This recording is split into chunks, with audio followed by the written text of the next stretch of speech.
Hi అండి. దీన్ని రాగి తోప అని లేదా వైజాగ్ సైడ్ అయితే దీన్ని రాగి ఉక్కరి అని అంటారు. దీనివల్ల చాలానే యూజెస్ ఉన్నాయి.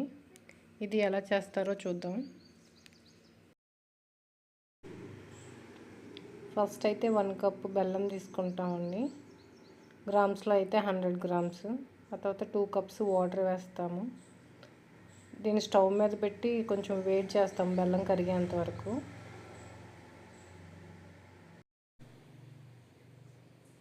1 కప్ రాగి పిండి తీసుకుంటామండి. ఇది గ్రామ్స్లో అయితే 75 గ్రామ్స్. ఇది బెల్లం వాటర్లో మిక్స్ చేస్తాము. ఉండలు లేకుండా మెత్తగా చేసుకోవాలి. మొత్తం అసలు ఉండలు ఉంటే బాగోదండి. ఉండలు లేకుండా చూసుకోవాలి. నెక్స్ట్ ఒక ప్యాన్ తీసుకుంటామండి.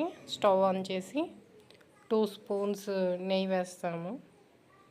ఇది బాగా వేడైన తర్వాత మనం ఏదైతే ముందుగా కలిపి ఉంచుకున్నామో ఆ రాగి పిండిని అందులో వేస్తాము. దీన్ని కలుపుతూ ఉంటామండి. అలా కలుపుతూ ఉండాలి ఉండలు లేకుండా. అలా ఒక 2-3 మినిట్స్ ఉంచితే సరిపోతుంది. అయిపోయిన తర్వాత స్టవ్ ఆఫ్ చేసేయడమండి. అంతే అండి, రాగి తోప అనేది మనకి తయారైపోతుంది.